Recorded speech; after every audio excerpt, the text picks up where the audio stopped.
Art and AI, we're going to be going through a lot of different tools in future videos such as Dolly, GPT, Let's Enhance, and a whole slew of AI tools to create and generate and manipulate art, as well as Photoshop. There's a lot of AI going on with that too. So it is inevitable.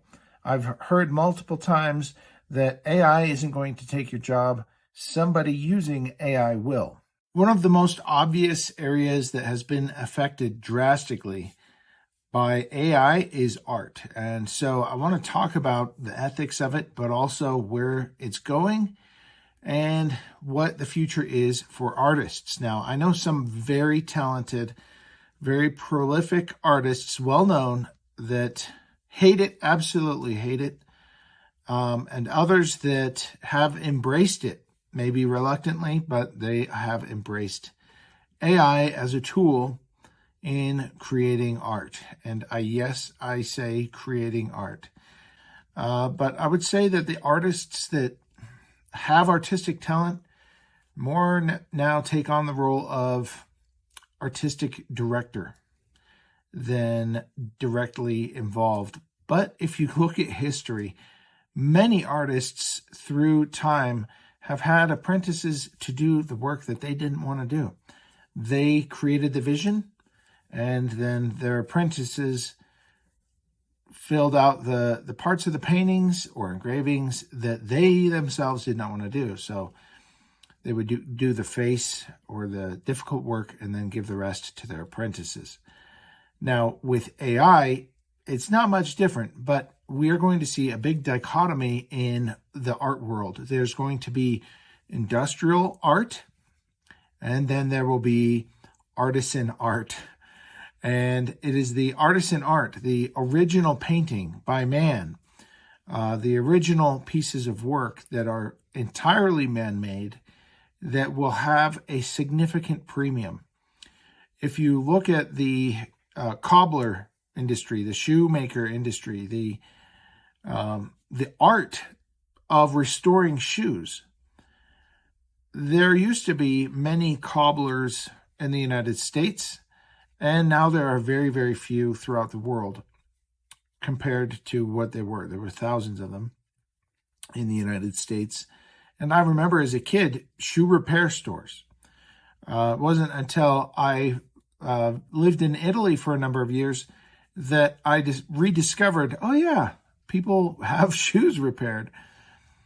And so now those who have carried on that tradition are in very high demand because, one, there's not a lot of them. And because there's not a lot of them, they can charge a premium. Now, they are working on very high-end shoes.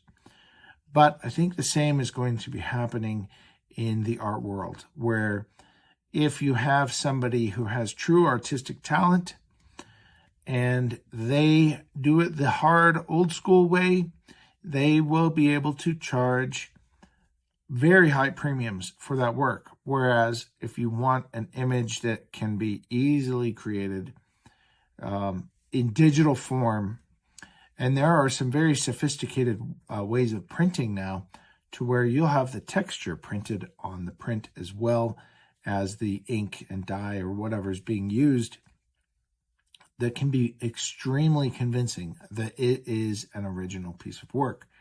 So for those who prefer and there is a therapy, there's a cathartic benefit that you get from generating art, even if you're not very good. Just putting your hand to paper and drawing, using pastels or whatever, there is a benefit to doing that. So art is going to become a lost art. I think it's inevitable. So as far as a career goes, you can either become one of those artists that shuns the new tools available. And I don't fault either one. I don't fault the Stephen Frys that absolutely detest and loathe AI.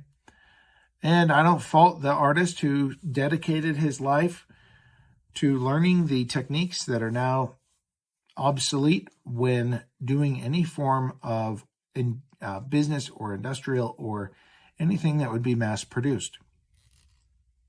What are your thoughts on this? I am going to be taking this channel in a new direction.